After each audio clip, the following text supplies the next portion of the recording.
History has completely misunderstood the silent, sun-baked deserts. These vast landscapes were once humming centers of ancient innovation, home to sophisticated power systems that challenge our view of medieval technology.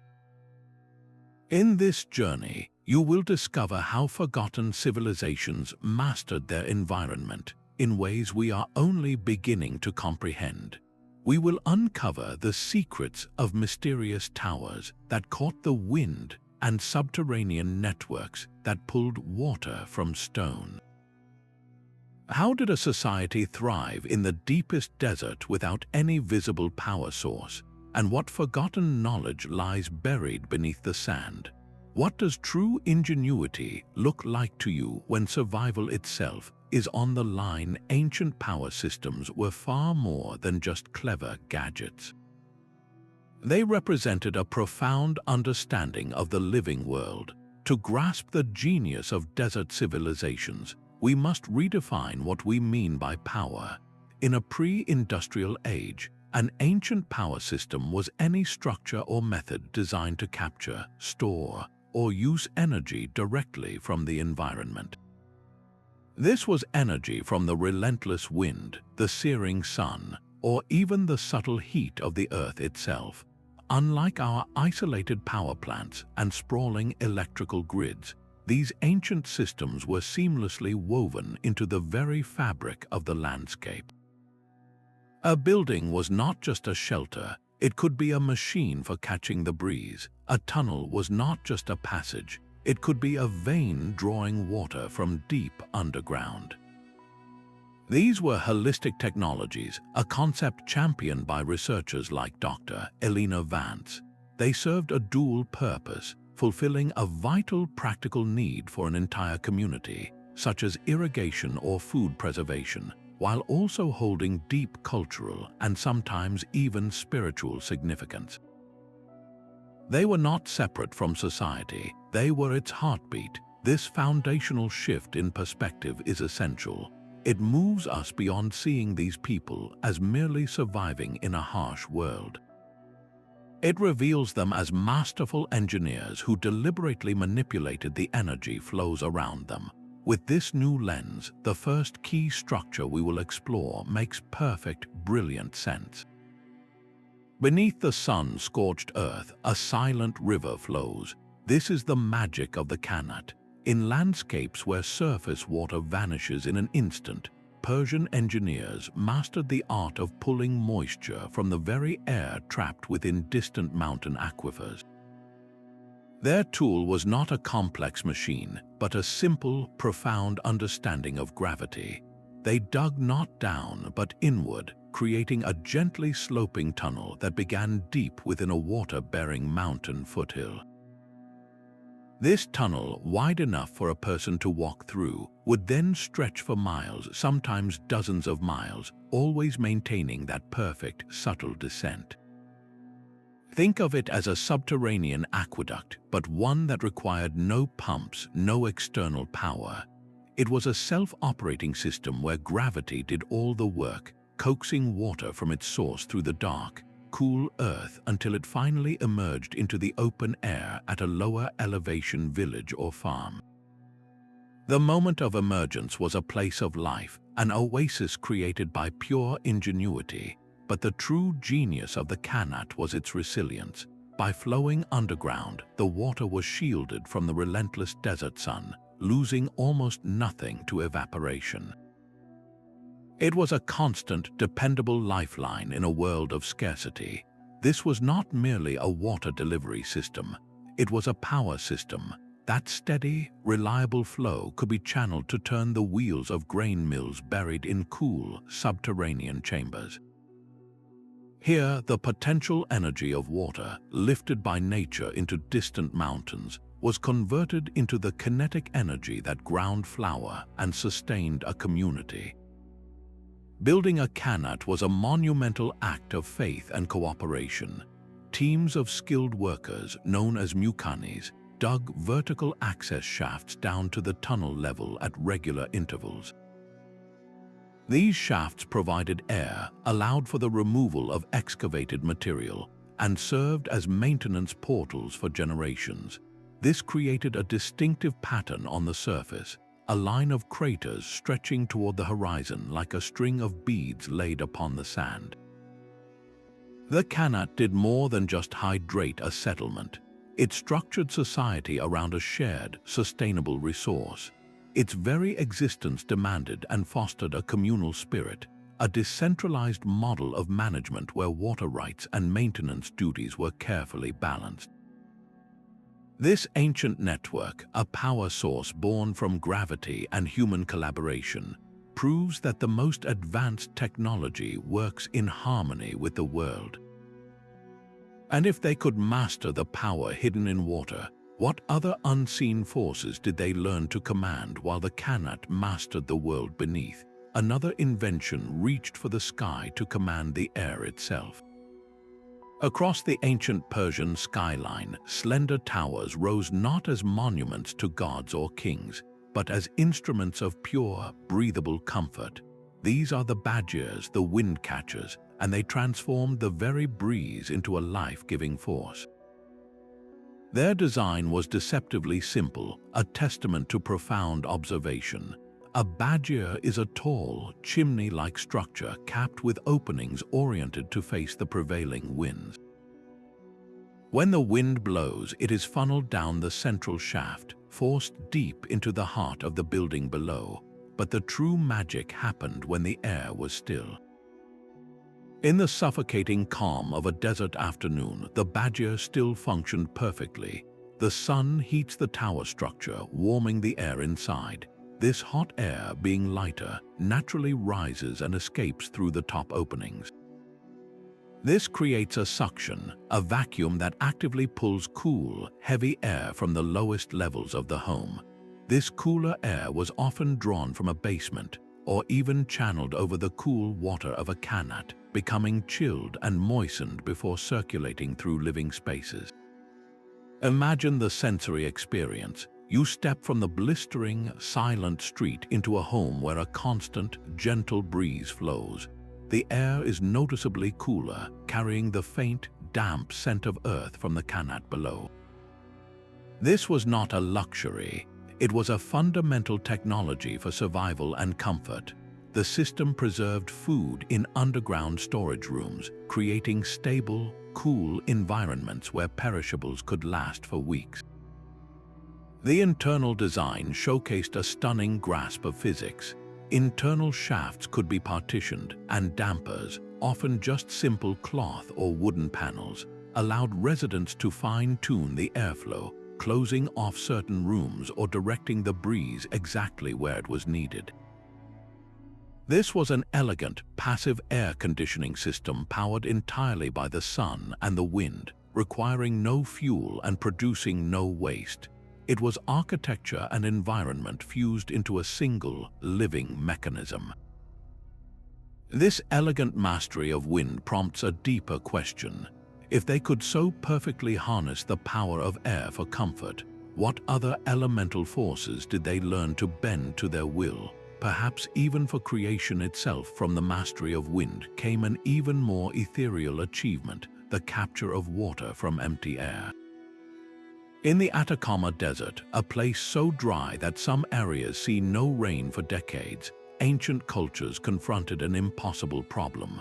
Their solution was not found in the earth or the sky, but in the thick, rolling fog that drifted inland from the Pacific Ocean. They learned to weave the fog itself into a lifeline. They built great vertical nets crafted from the fine, resilient fibers of local plants and positioned them on hillsides facing the sea. These were not passive traps. They were carefully engineered surfaces, their angle and height precisely calibrated to intercept the densest banks of moisture-laden fog. As the fog passed through the mesh, countless tiny droplets would cling to the fibers. They would coalesce, growing heavier and heavier until gravity took over. Then a slow, steady drip would begin. The collected water would trickle down the nets into narrow gutters, which channeled every precious drop into waiting reservoirs or cisterns. This was a power system that ran on atmospheric humidity, transforming an invisible resource into the very substance of life. It required a deep, localized knowledge of microclimates, an understanding of exactly where and when the fog would behave like a flowing river. The community's survival literally hinged on the correct placement of these nets. Think of the quiet miracle of this process. In a landscape of profound scarcity, they created abundance by understanding the air itself. This simple technology represents one of the earliest forms of atmospheric energy harvesting, a concept modern science is only now perfecting with complex condensers and dehumidifiers. They achieved it with woven plant fibers and an intimate connection to their environment. Their ingenuity forces us to wonder if the ultimate power source was not a force they conquered, but a rhythm they learned to join.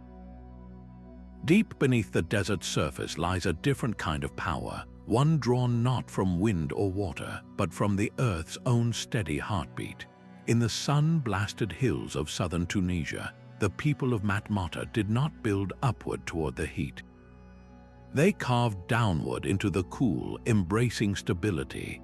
Their entire village was constructed underground, a series of spacious courtyards and rooms excavated directly from the soft sandstone. This was not a life of darkness, but one of profound thermal intelligence. The Earth itself became their climate control system. The ground below a certain depth maintains a remarkably constant temperature, shielded from the sun's tyranny and the night's chill.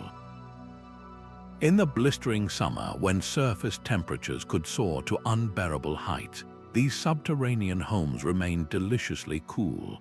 During the cold desert nights, the same thermal mass of the surrounding Earth, having absorbed the day's warmth, slowly released it, keeping the interiors comfortably temperate.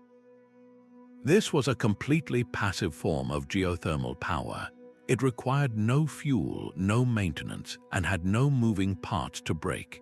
Its only engine was the natural insulating property of the soil, a resource available in limitless supply. The design was brilliantly holistic, each dwelling typically centered around a large, circular courtyard sunk deep into the ground. From this central well, rooms were tunneled out horizontally, creating a warren of living spaces. The courtyard was the lungs of the home, drawing in fresh air and allowing light to filter down to the lowest levels. This central space facilitated natural air circulation, preventing the air from becoming stagnant while ensuring the geothermal principles worked effectively. It was a self-regulating habitat, a perfect marriage of architectural form and environmental function. This was a community that literally lived within its power source, a constant, gentle energy that required only the wisdom to tap into it. Their entire existence was a testament to harnessing a gradient of energy, the simple, powerful difference between the surface and the depths.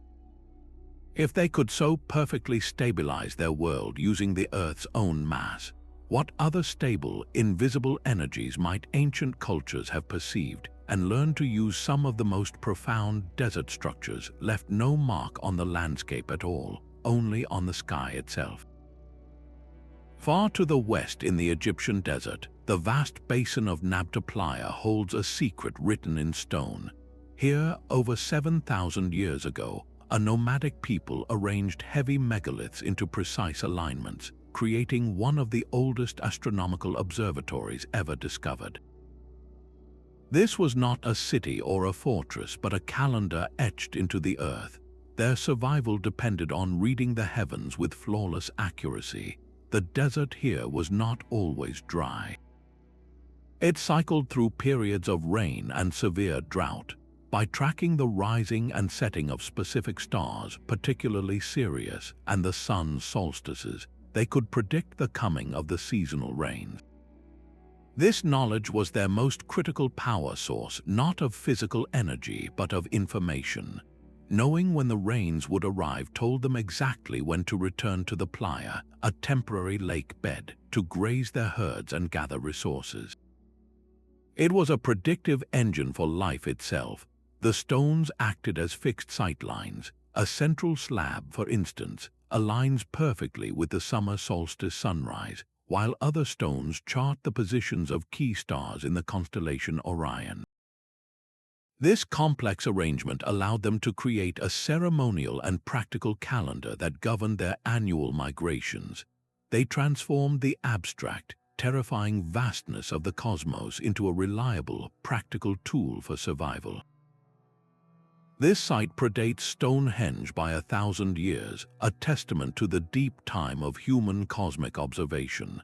It demonstrates a different kind of energy harnessed, the power of foresight.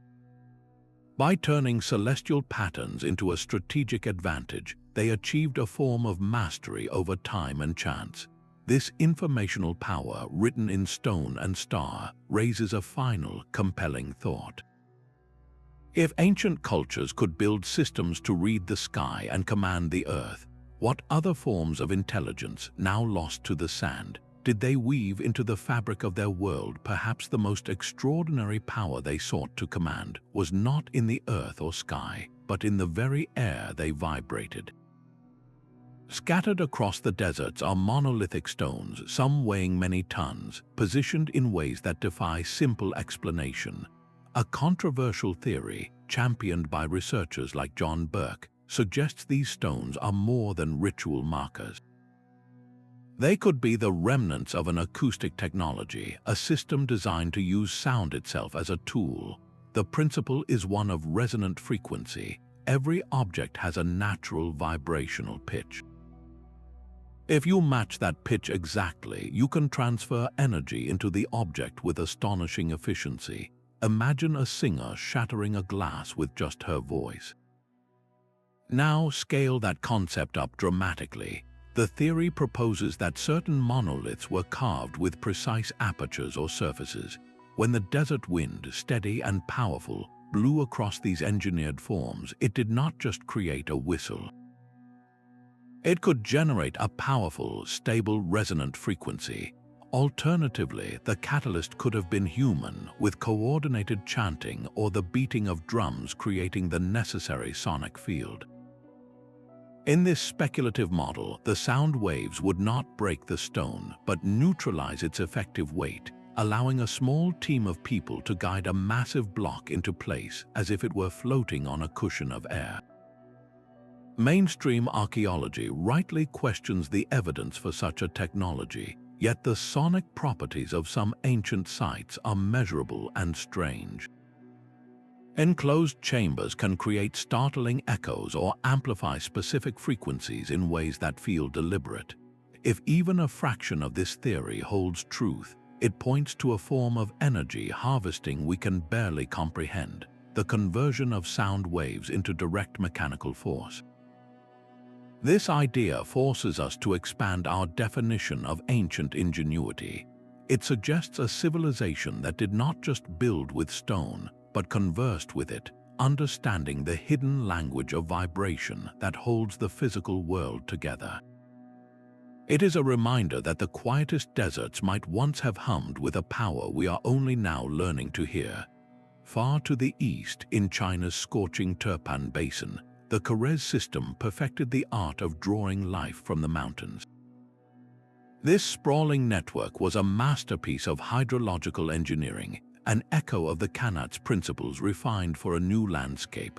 Workers first dug a mother well, a deep shaft reaching all the way down to the water table fed by the distant, snow-capped Tian Shan Mountains. From this source, they did not dig upward but outward, creating a gently sloping underground channel. At regular intervals, they excavated vertical shafts back up to the surface, creating a line of access points that stretched for miles across the desert floor. The purpose of these wells was threefold. They provided ventilation for the diggers, allowed for the removal of tons of excavated earth, and most importantly, they served as permanent maintenance portals for the entire system. The result was a hidden river flowing silently and protected from the evaporating sun, delivering its gift directly to the farms and homes of the oasis. But the Karez was more than just a water delivery system. It was a climate engine. The constant movement of cool water through the underground tunnels created a natural cooling effect.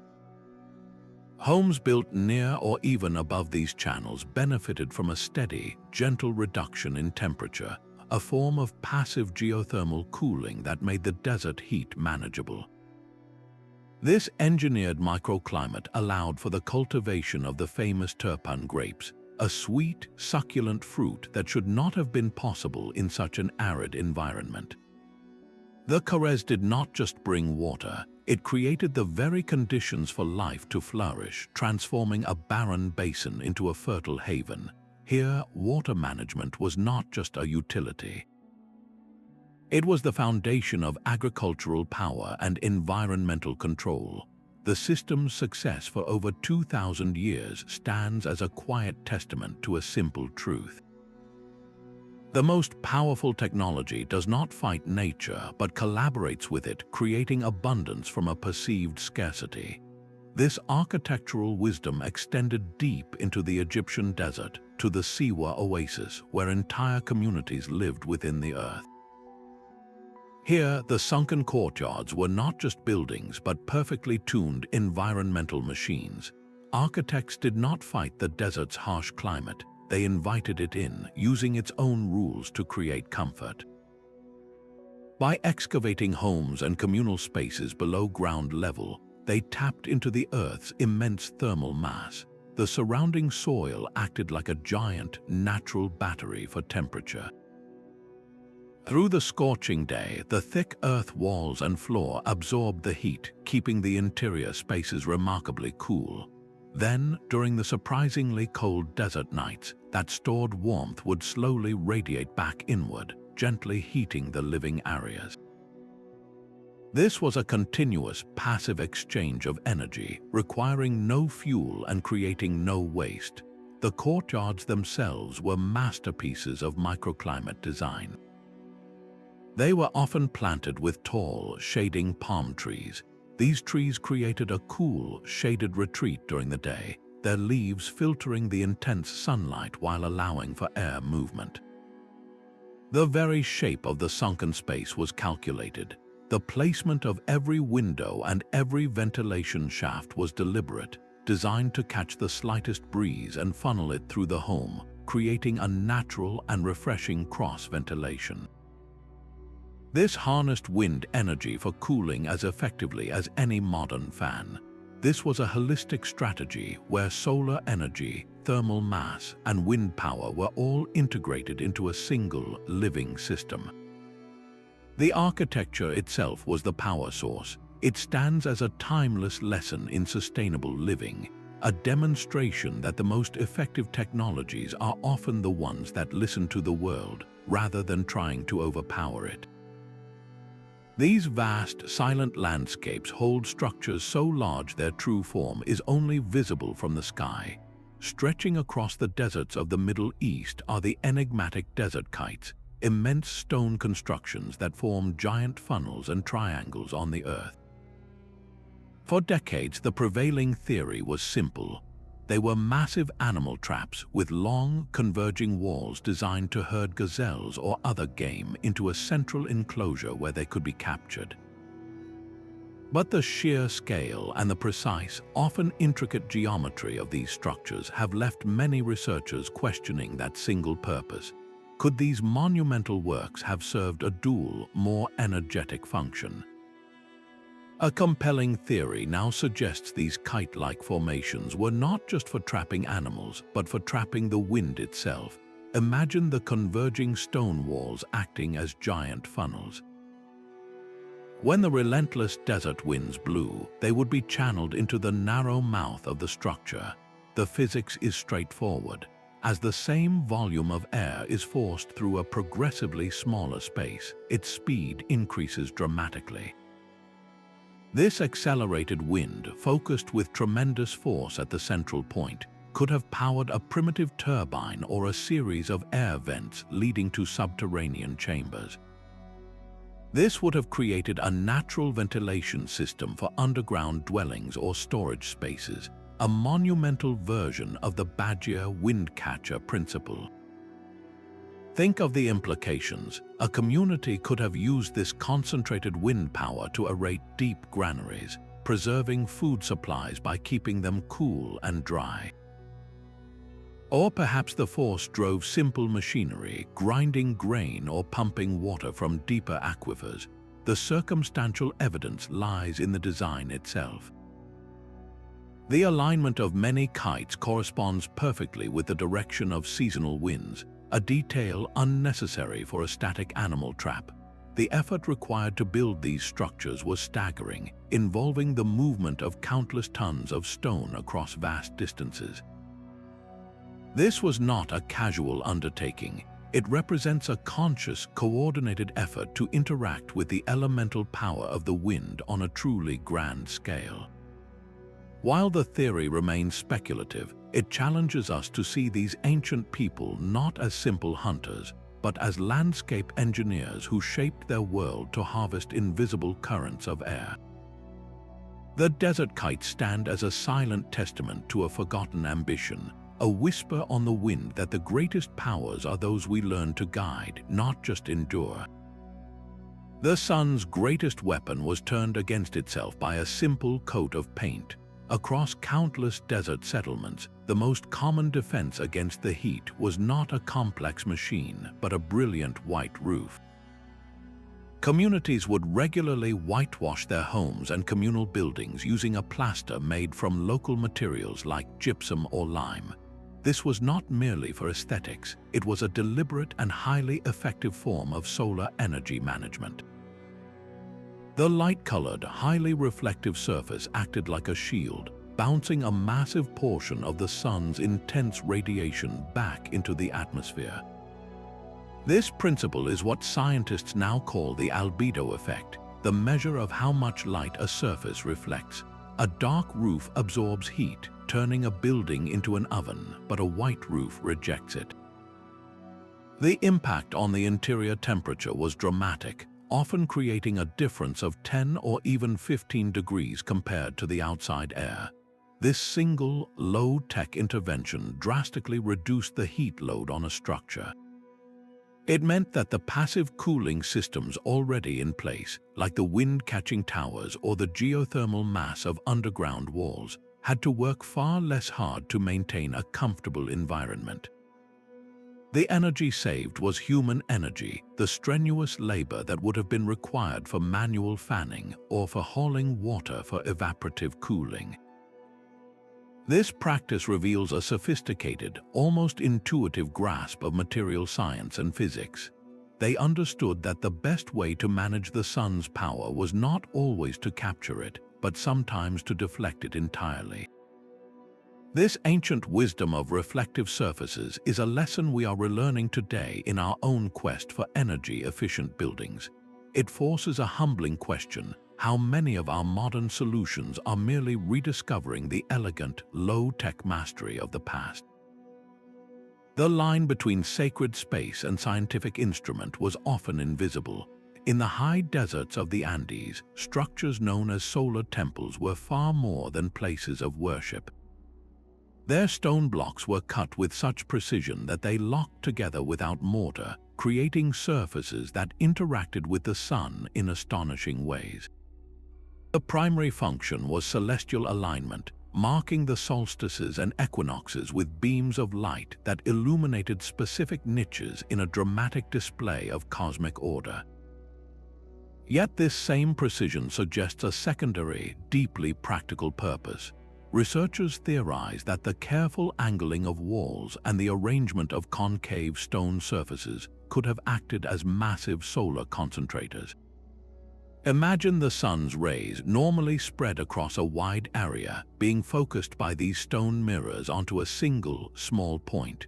The temperature at that focal point would skyrocket, easily reaching levels hot enough to smelt metals, fire ceramics, or serve as a perpetual, sacred flame for community cooking.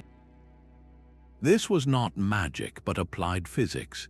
The temple itself became a machine, a large-scale solar collector that transformed the diffuse warmth of daylight into a powerful, directed force.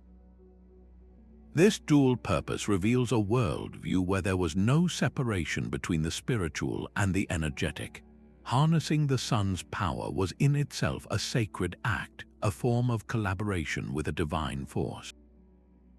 The energy that softened metal for tools and the light that marked the turning of the seasons flowed from the same source, both worthy of reverence and architectural genius.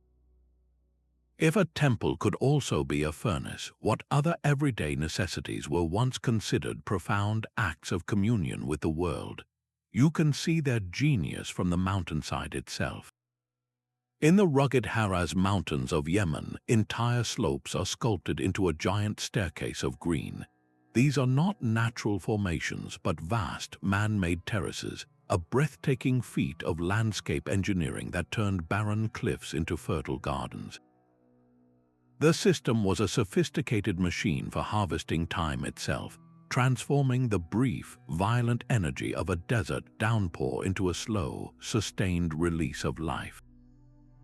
When rain fell on the steep, unprepared slopes, it would gather force and speed, ripping away the thin, precious topsoil in a torrent of destructive runoff.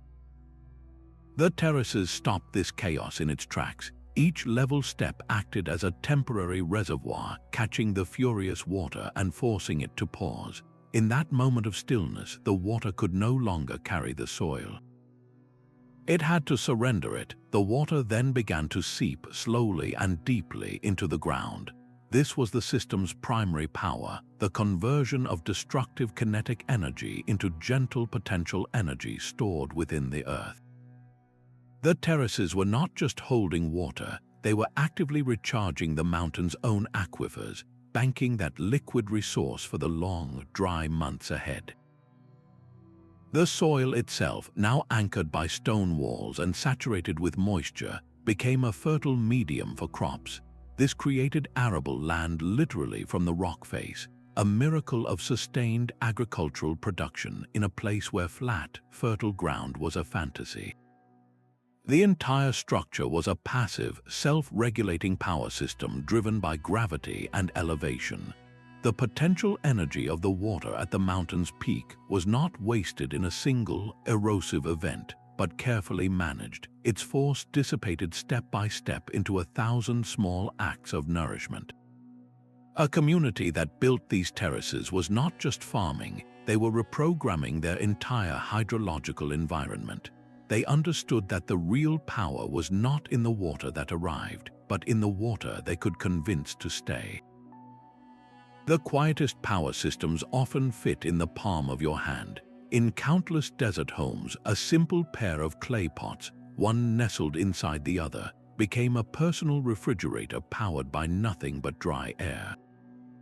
This is the Zir pot, a micro-scale desert power system that transforms the principle of evaporation into a cooling force. The design is an elegant lesson in accessible thermodynamics. You take a smaller, unglazed clay pot and place it inside a larger one. The space between them is packed with wet sand. Then you wait. The desert air, so desperately dry, immediately begins to pull the moisture from the saturated sand. This process of evaporation requires energy, and it draws that energy directly from the immediate environment as heat. The heat is siphoned from the inner walls of the larger pot, and most importantly, from the contents of the smaller, inner vessel. The temperature inside that central chamber can drop dramatically, creating a cool, humid microclimate perfect for preserving vegetables, dairy, or even just providing a family with a refreshing drink of cool water.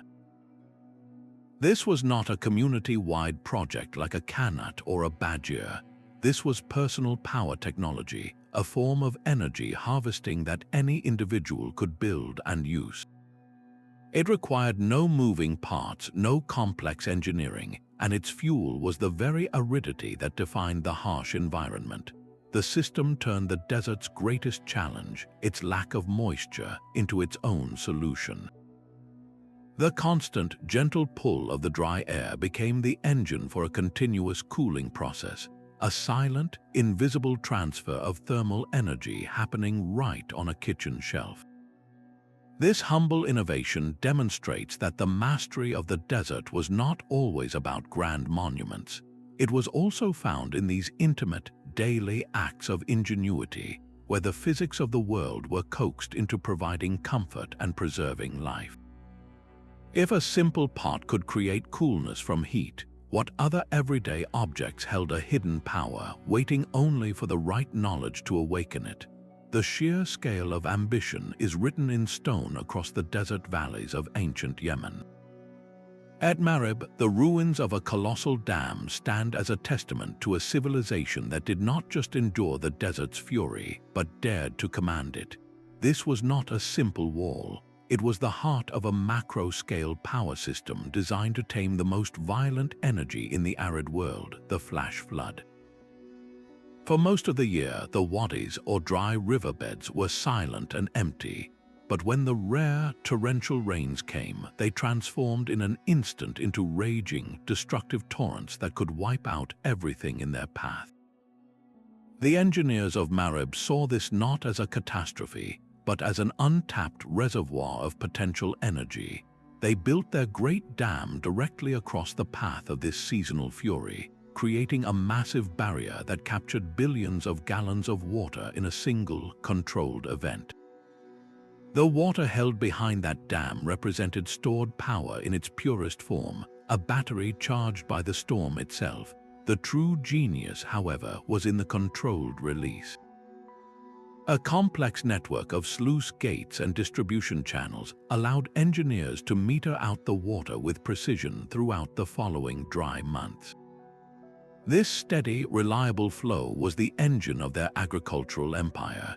It turned the surrounding plains into a vast, fertile breadbasket, supporting a population of tens of thousands in the heart of the desert.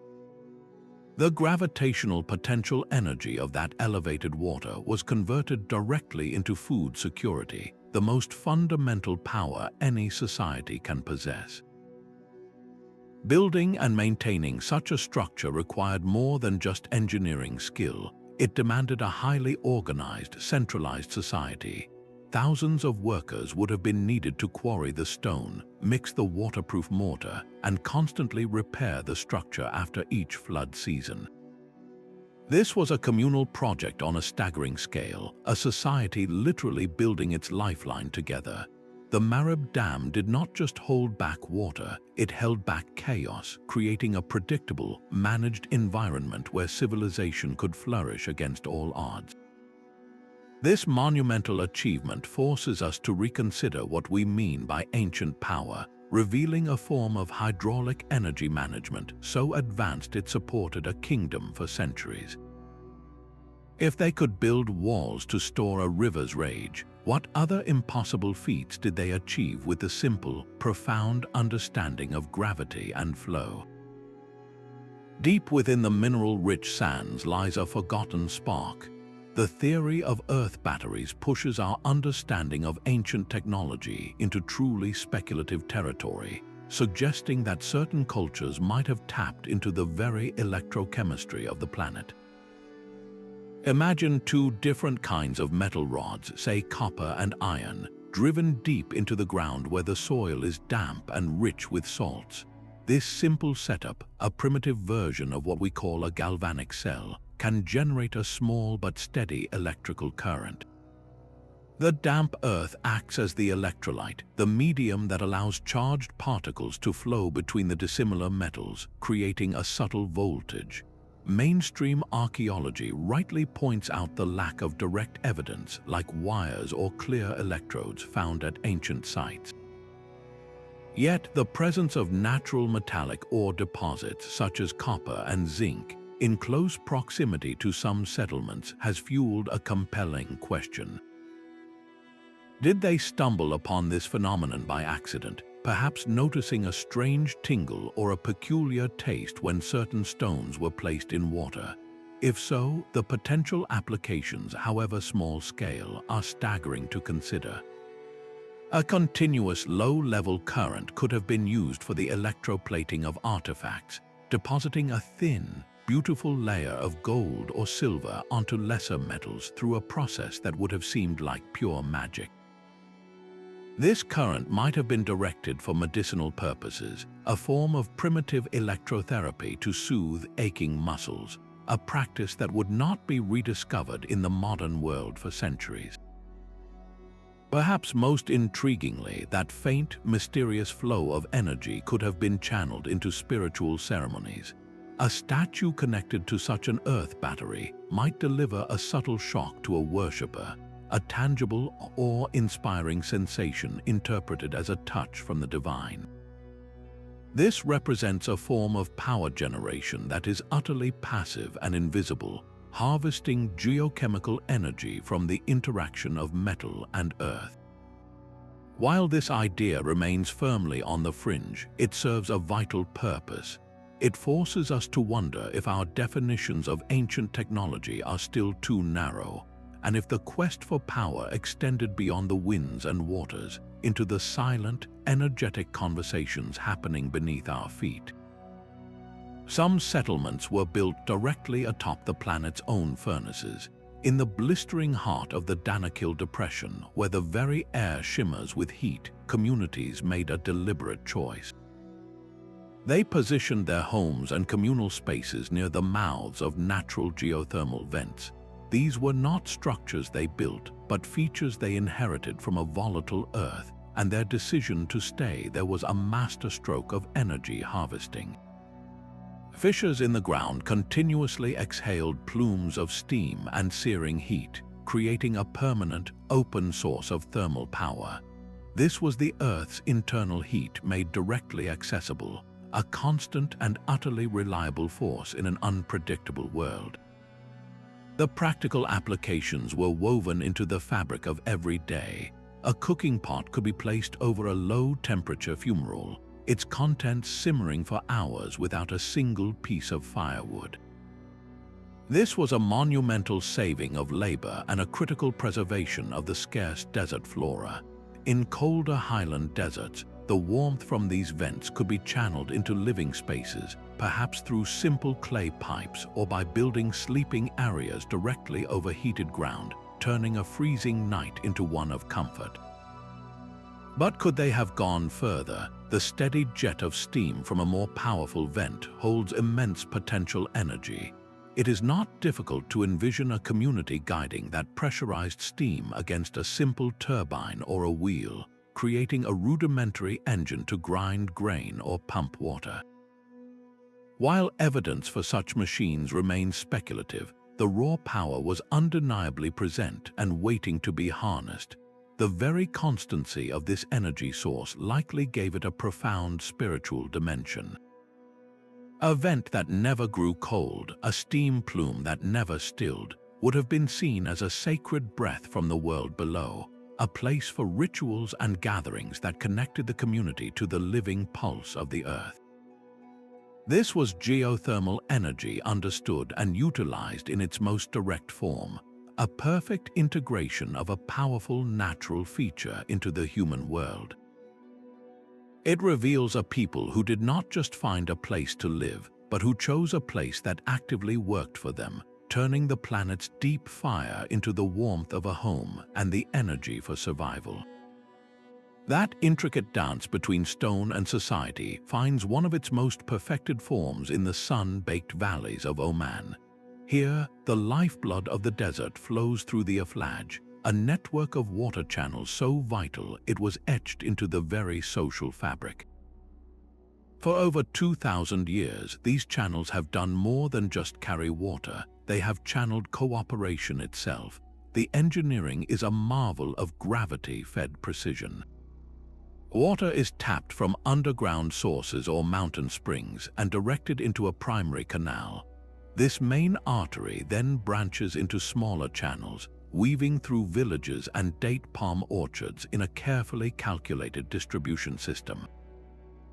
But the true genius of the Aflaj is not in its clay-lined trenches or its stone-reinforced walls.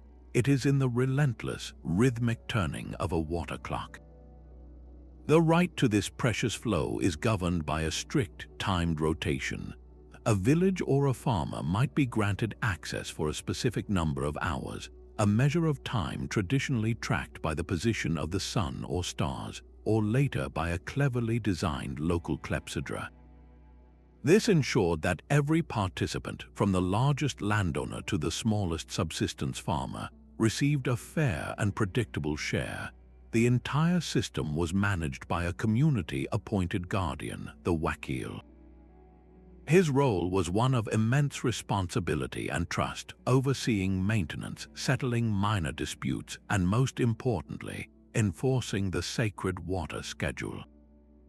This social contract transformed water from a potential source of violent conflict into a catalyst for stable, collaborative civilization. The water powered the agriculture that fed the population, but the robust legal and social framework was the real engine, the invisible power that kept the entire community thriving. It proves that the most resilient structures are not made of stone alone, but are forged from shared agreement and mutual respect. A society that could so perfectly balance individual need with communal good had unlocked a power far greater than any single element. A fortress for food rose from the desert clay. Across North Africa, the massive, thick-walled storage buildings known as Qusar were not built for people but for preservation. Their genius lay not in active cooling, but in the profound stillness of thermal mass. Constructed from rammed earth or mud brick, these materials possessed an incredibly high thermal inertia, a property that resists rapid temperature change. Think of a massive stone sitting in the sun all day. Its surface may be hot, but its core remains cool, and it takes the entire night to release that stored warmth. The Qusar worked on the same principle, but on an architectural scale. The sheer thickness of its walls, sometimes several feet deep, acted as a colossal buffer against the desert's extreme temperature swings. While the outside air could soar to blistering heights, the interior temperature remained remarkably stable and cool, a constant, gentle climate perfect for safeguarding the community's most vital resources. Grains, oils, dried fruits, and other perishables stored within these silent halls would last for months, even years, longer than anywhere else. This was a passive cooling system of the highest order, a food preservation technology that required no energy input beyond its initial construction. It was a direct and brilliant form of energy conservation. By drastically reducing spoilage, the Qusar was not just storing food. It was storing the immense human labor invested in planting and harvesting, the precious water used for irrigation, and the logistical power of long-distance trade. Every sack of grain saved from rot represented conserved calories of human effort, a critical economic advantage in a land where scarcity was the constant enemy. The building itself became a battery, not for electricity but for survival, locking the summer's bounty away from the relentless decay that heat brings. In a world without refrigeration, this architectural wisdom provided a stable, predictable foundation for the entire community to build upon. If they could so effectively preserve the energy locked within their food, what other essential resources did they learn to bank against the uncertainty of the desert? Even the ancient trade routes themselves were fine-tuned instruments of power. Across vast, open stretches of desert, the most successful caravans did not merely follow oases. They learned to read the sky and feel the air, aligning their paths with the unseen rivers of the prevailing winds. A journey planned with the wind at your back was a fundamentally different experience. It transformed a grueling, energy-sapping march into a manageable trek. The difference was not just a matter of speed. For the heavily laden camels and their handlers, a constant tailwind meant precious calories saved, reduced water consumption, and a far lower risk of heat exhaustion. This was a direct, practical form of kinetic energy harvesting, where the wind's push was converted directly into conserved human and animal effort, the most valuable currency in the deep desert. This knowledge was strategically vital. Certain mountain passes became legendary not for their vistas but for their function as natural wind tunnels. Gaps between towering rock walls would compress and accelerate the air, creating a reliable, powerful stream. It is believed that in some specialized regions, this was exploited to its fullest potential with the use of land sailing craft. Imagine a large, wheeled cart fitted with a single mast and a sail, gliding silently across a flat, hard-packed basin, propelled by nothing but the focused desert wind.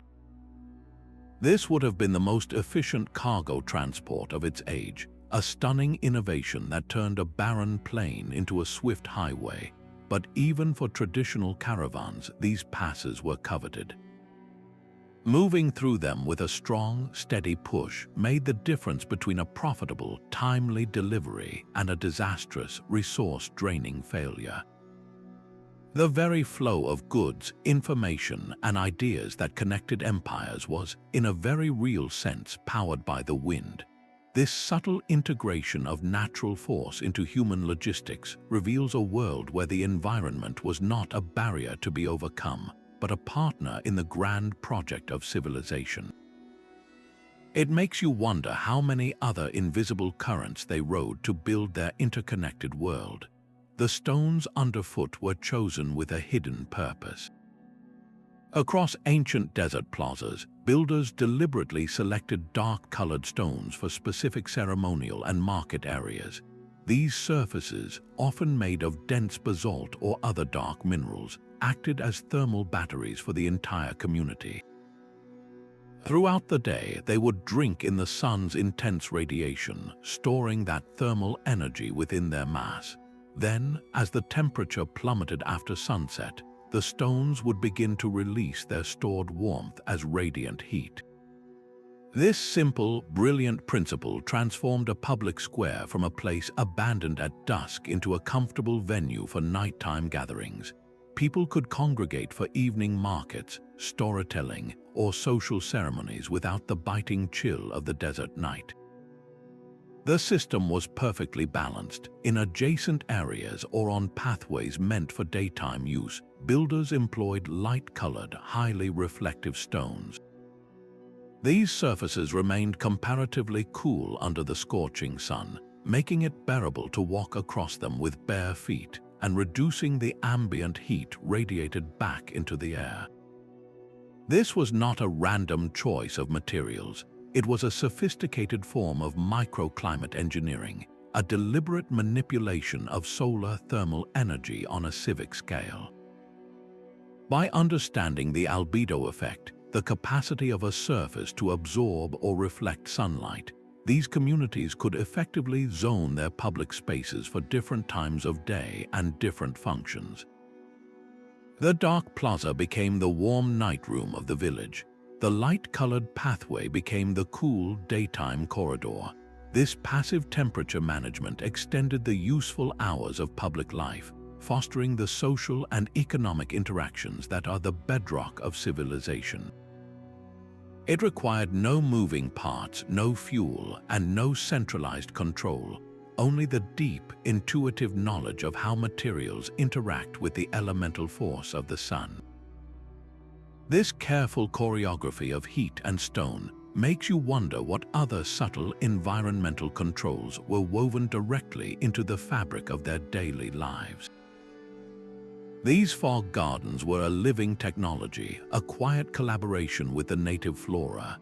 Communities did not just build structures to capture moisture, they cultivated entire ecosystems designed to thrive on it. They identified specific, resilient plants whose very biology was a form of engineering. Certain succulents and local shrubs possessed leaves with unique micro-textures, surfaces covered in tiny hairs or grooves that were perfectly evolved to snag the microscopic droplets from a passing fog bank. The plant would then channel this moisture to its roots, sustaining itself without a single drop of rain or any human irrigation. This was a garden that drank from the air itself. The community's role was that of a facilitator, not a controller. They would clear and prepare the land, then introduce and nurture these specially adapted species, creating a self-sustaining patch of greenery that required no external water source. These gardens provided more than just scenery. They were a source of food, producing berries, leaves, or roots, and often a pharmacy of medicinal herbs. This was a biological power system in its purest form. The plants were the active components, the living machines that converted atmospheric humidity into tangible, life-sustaining resources. It was a power system that grew stronger and more efficient over time, as the plants matured and their root networks stabilized the soil.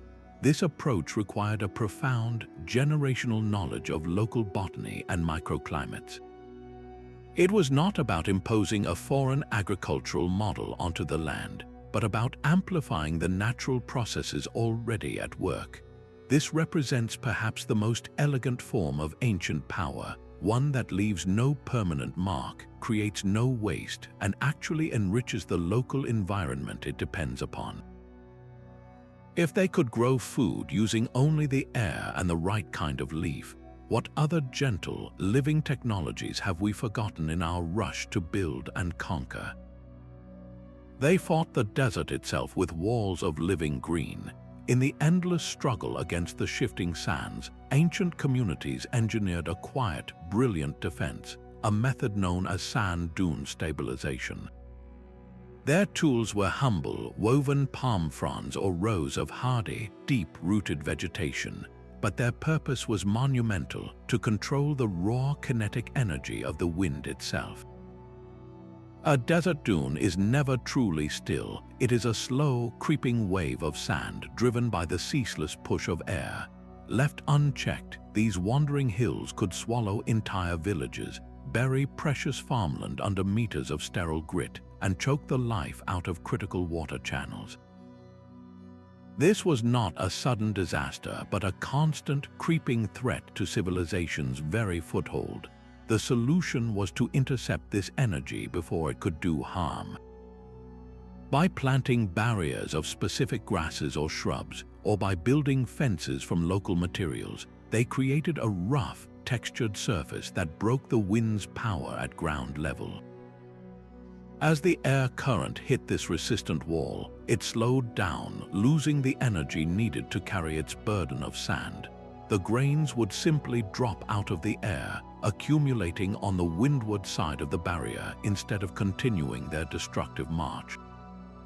Over time, the stabilized dune would become anchored, held fast by the root systems of the very plants used to trap it. This was a profound understanding of aeolian dynamics, the science of wind-driven processes. It required careful observation, knowing which way the seasonal winds blew and how the dunes would naturally want to move. They were not stopping the desert, they were negotiating with it, redirecting its immense, slow force to create pockets of permanence. This was a defensive form of power management, a way to preserve the energy already invested in homes, fields, and water systems. The power here was not in generation, but in control, in the subtle mitigation of a destructive natural engine. This long-term land management practice was the difference between a temporary camp and a lasting civilization.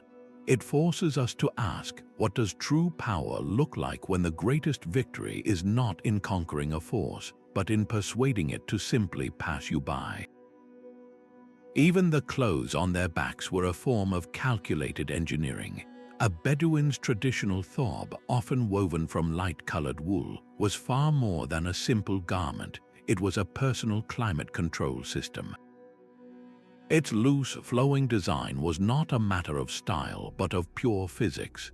The space between the fabric and the skin created a thin, insulating layer of trapped air.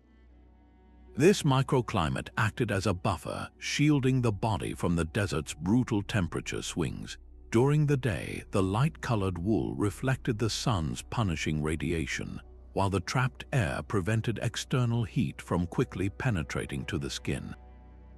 At night, when the temperature plummeted, that same still air layer worked in reverse, holding the body's own warmth close and fending off the cold. This intelligent design directly optimized human energy. By minimizing the body's own labor to heat or cool itself, the garment conserved a person's vital resources. The energy a body did not expend on constant thermal regulation was energy available for walking vast distances, for tending to herds, or for the intricate work of survival. This was bioclimatic design in its most intimate form, a wearable technology that turned the individual into a more efficient, self-sustaining unit. It stands as a quiet testament to a world where every single element of life, down to the very threads one wore, was thoughtfully integrated into a holistic system of environmental mastery. An oasis was far more than a source of water. It was a meticulously engineered power plant rooted in biology. The ancient practice of cultivating date palm groves created a living, breathing machine that generated multiple forms of energy from a single, brilliant design. At the heart of this system stood the date palm itself, a tree so perfectly adapted it became the central pillar of an entire ecosystem. Its greatest immediate gift was shade. The tall, spreading canopy created a permanent, dappled twilight on the ground below, a stark contrast to the searing sun just a few meters above. This canopy was the system's first and most crucial energy conversion, transforming the sun's destructive radiative energy into a protective, cooling shield. Under this natural parasol, the microclimate changed completely. The soil remained cool and damp, and the rate of water evaporation plummeted. This simple act of shading the ground conserved more water than any irrigation channel could deliver, making every precious drop last significantly longer. Beneath this protective canopy, a second layer of the power system flourished.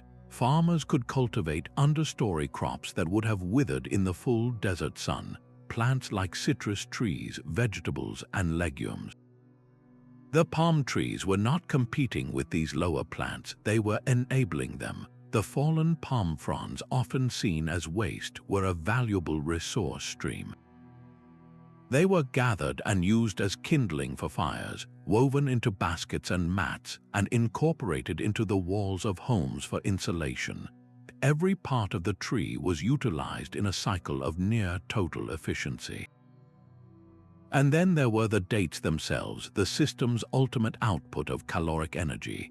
These fruits were a powerhouse of nutrition, a dense, sugary, and storable food source that provided the foundational energy for the community's labor and survival. They were a battery of sustenance harvested and stored for the lean months. This multi-layered approach is a classic example of agroforestry, but in the desert context, it was something more. It was a self-reinforcing power grid. The palms protected the water and soil, which in turn nourished the understory crops and the palms themselves. The waste products from the trees became the raw materials for fuel and shelter. The entire oasis became a resilient, interconnected web where waste was minimized, and the output of one process became the input for another. This was a holistic harnessing of photosynthetic, thermal, and nutritional energy, all orchestrated through the strategic use of a single, magnificent species. The oasis was not just a place where life happened, it was a living engine, a testament to the power of working with nature's own logic to create abundance from a trickle of water and a blaze of sun. The desert's silence was not always empty. It could be a conduit for the human voice. Certain rock formations and canyon walls possessed remarkable acoustic properties, turning the landscape itself into a vast communication network. In the thin, dry desert air, where sound carries with unnatural clarity, ancient communities discovered they could send messages across impossible distances. They learned the specific frequencies and rhythmic drumming patterns that would bounce and travel along a canyon's contours without dissipating. This created a natural whispering gallery effect, where a word spoken softly at one end of a curved rock face could be heard distinctly at the other. Some sites show evidence of human enhancement, with surfaces smoothed or specific resonant stones strategically placed to amplify this phenomenon. This was more than a clever trick, it was a practical harnessing of information energy. A warning of an approaching sandstorm could be relayed from a distant outpost in moments, not hours. News of a trading caravan's arrival or the location of a fresh water source could spread through a network of canyons faster than any messenger could run. This system conserved the most vital resource of all, human energy. It eliminated the exhausting, dangerous journeys that would otherwise be required for simple coordination. The landscape became an active participant in social organization and security, a medium that carried the community's pulse. This profound understanding of environmental physics, of how sound waves behave in a specific terrain, allowed them to compress time and space. It reveals a society that listened to the world so intently, they learned to make the very stones speak for them. Even the moon's gentle pull was a force they learned to harness. Across many ancient desert cultures, farmers did not just watch the sky for rain, they planted their seeds and scheduled their irrigation by the phases of the moon. This practice, often dismissed today as mere folklore, was likely born from generations of meticulous observation. They noticed that certain rhythms in the heavens seemed to correlate with rhythms in the soil. The moon's gravitational influence, powerful enough to move entire oceans, also exerts a subtle, capillary pull on the moisture trapped within the earth. Just as the tides rise and fall, the water table in the ground shifts almost imperceptibly. During the full and new moons, when the sun and moon's gravity align, this pull is strongest, drawing moisture closer to the surface. For a desert farmer planting a fragile seed, this tiny boost could mean the difference between a sprout reaching that dampness or withering in the dry upper soil. The moonlight itself, reflected from the sun, may have played a role. Some modern studies suggest that the increased light during the waxing moon can affect plant photosynthesis and growth cycles, giving seedlings a subtle energetic advantage. In a landscape where a single drop of water was a treasure, this was not superstition. It was a sophisticated form of resource optimization. They were tapping into a celestial energy, a slow, rhythmic pulse that helped them synchronize their most vital work with the cosmos itself. This lunar gardening reflects the ultimate expression of their worldview, a belief that power was not just in the violent sun or the rushing wind, but in every quiet cycle of the natural world. They listened to the silent music of the spheres and arranged their lives to move in time with it. These silent deserts were never empty, they were classrooms of forgotten genius. Our journey across the sun-baked earth reveals a landscape humming with hidden intelligence, a testament to civilizations that saw power not as something to be manufactured, but as something to be invited. They understood the subtle flows of the world, the quiet energies waiting to be guided. The Qanat did not fight gravity, it conversed with it. The Badgir did not conquer the wind, it danced with it. Their greatest innovation was a philosophy, a way of seeing the environment not as an adversary to be defeated, but as a partner in a grand, collaborative project. This was power redefined, not as brute force and consumption, but as elegant design, profound observation, and a sustainable integration with the very fabric of nature. These ancient innovators offer us a crucial mirror. As we grapple with our own pressing energy and climate challenges, their wisdom echoes across the centuries. They solved the puzzle of abundance in a world of scarcity, not by taking more, but by understanding more. They teach us that resilience is not about building higher walls against the storm, but about learning to read the wind and sail. True power, they prove, has always lain in the art of working with the world, not against it. We would love to hear which of these ancient systems resonates most with you. Was it the subterranean rivers of the Qanat, the sky-reaching wind catchers, or the silent stone calendars of Nabta Playa?